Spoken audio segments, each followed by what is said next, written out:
Hello everyone, नमस्ते अनि स्वागत छ हजुरहरूलाई हिमालय किचनमा। आज म हजुरहरूको लागि लिएर आएको छु एकदमै मिठो कडी पकौडाको रेसिपी। हामी चाहिँ यसलाई कडी बडी पनि भन्छौँ।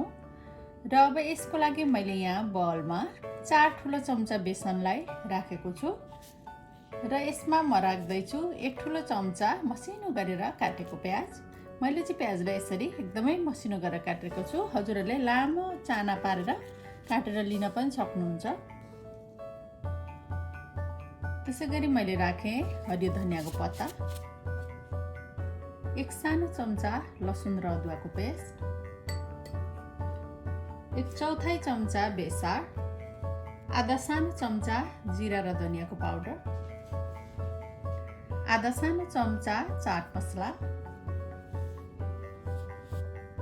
थोरै नुन राख्दैछु म आफ्नो स्वाद अनुसार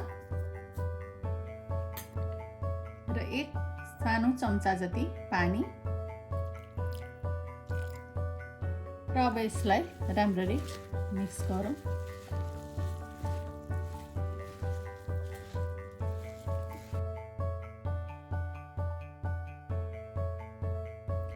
र यसरी पकौडा बनाउँदा यसमा हजुरहरूले दही पनि मिसाएर बनाउन सक्नुहुन्छ।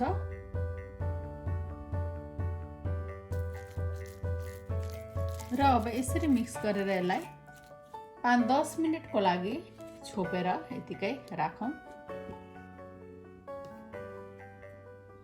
ल अब फेरि मैले यहाँ अर्को बलमा 4 ठुलो चम्चा बेसनलाई लिएको छु।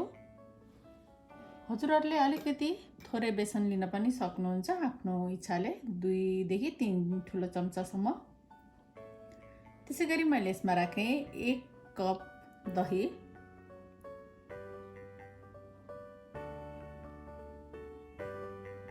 र मैले यसमा राखेँ 1 कप जति पानी। सुरुमा एकैचोटि चाहिँ धेरै पानी राख्नु हुँदैन। अब यति पानी राखेर यसलाई एकदम राम्ररी मिक्स गर्ने पहिला।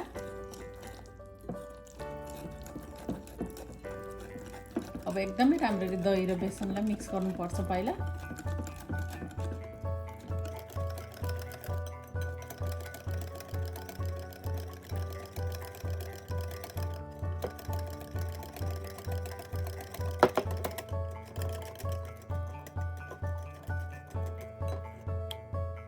र यसरी मिक्स गरेपछि अब मैले यसमा राखेँ बाँकी रहेको पानीलाई।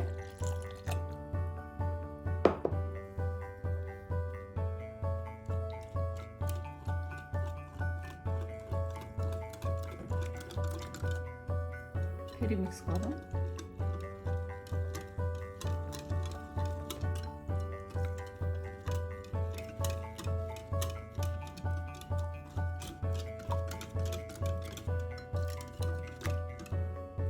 अब यति गरेपछि यसलाई एकछिनको लागि साइड लगाएर राखेर अब लागौँ स्टोभतिर। ल अब मैले पकौडाको मिक्सर रेडी गरेको 10 मिनट भइसकेको छ। अब मैले यहाँ तेललाई तताउन राखेको छु र तेल राम्ररी ताति पनि सकेको छ। अब यसमा म बिस्तारै पकौडालाई राख्छु।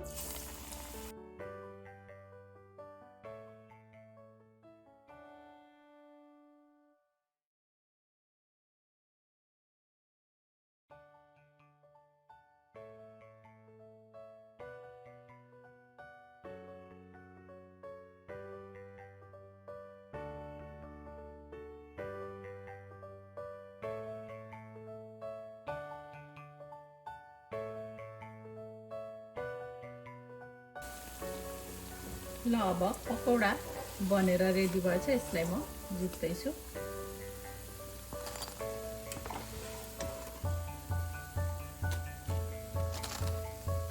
र यसै गरी अब सबै बाँकी रहेको पकौडा म बनाएर तयार गर्छु।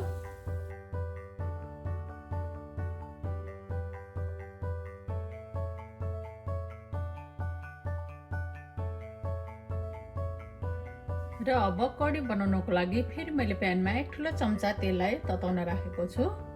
यसमा मैले फुराएँ 1/4 चम्चा मेथी, 1/4 चम्चा जिरा, एउटा हरियो खुर्सानी, एउटा सानो प्याजलाई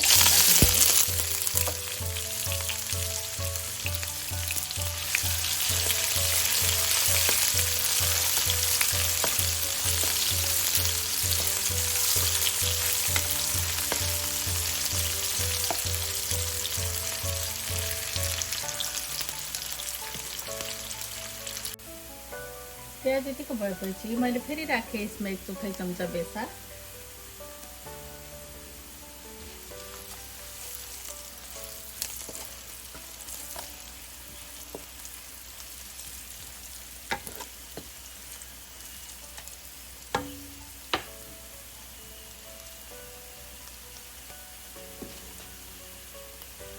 एक सानो चम्चा लसुन र अदुवाको पेस्ट,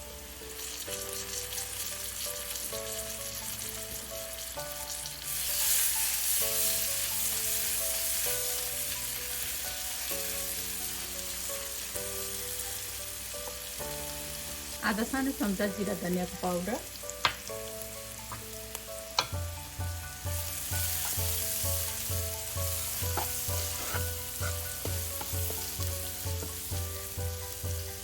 र अब मैले राखेँ अघि मैले बनाएको दही र बेसनको मिक्सचरलाई।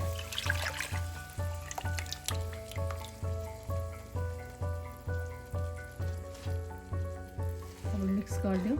अब यसलाई चलाउँदै यतिकै उमाल्नु पर्छ। यसलाई चाहिँ एकदमै यो उम्लिन थालुन्जेलसम्म चाहिँ कन्टिन्यू चलाइरहनु पर्छ, होइन भने चाहिँ दही फाट्छ फेरि।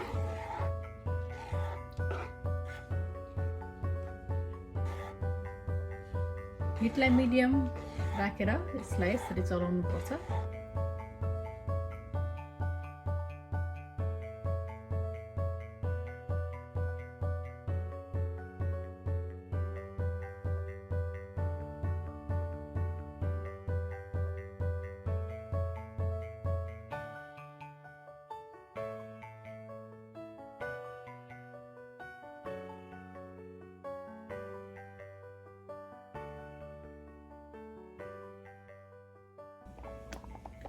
ल अब चाहिँ यो यसरी उम्लिन थालेको छ र यसलाई 2-3 मिनेट जति यतिकै उम्लिन दिनुपर्छ।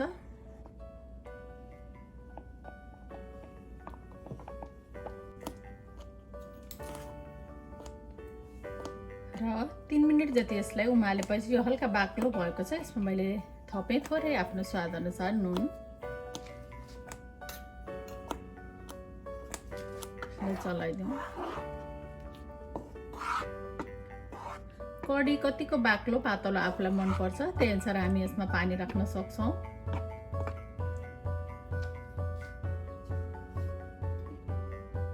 र मैले अब यसमा राखेँ 1 कप जति पानी।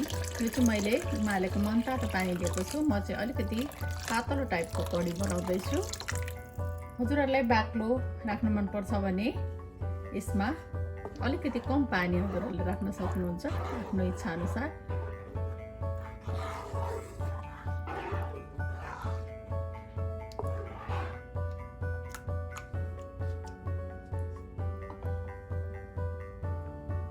र अब मैले राखेँ मैले अघि बनाएको पकौडालाई।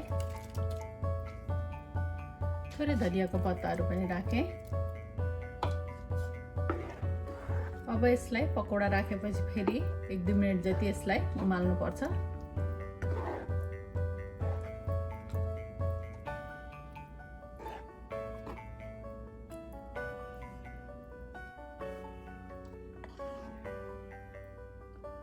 ल अब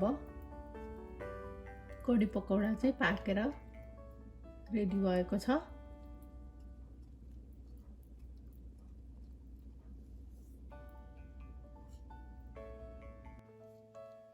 ल अब मैले यसलाई झान्नको लागि मैले यहाँ प्यानमा 1 ठुलो चम्चा घिउलाई तताउन राखेको छु। हजुरहरूले तेल लिएर पनि यसलाई झान्न सक्नुहुन्छ। र मैले यसमा राखेँ 2टा सुकेको खुर्सानी र स्टोभलाई अफ गरेर मैले यसमा राखेँ आधा सानो चम्चा रातो खुर्सानीको धुलो। यो चाहिँ अप्सनल हो, हजुरहरूले नराख्न पनि सक्नुहुन्छ रातो धुलो खुर्सानी। तर राख्दाखेरि यसरी झान्दा एकदम राम्रो कलर आउँछ र मिठो टेस्ट पनि हुन्छ।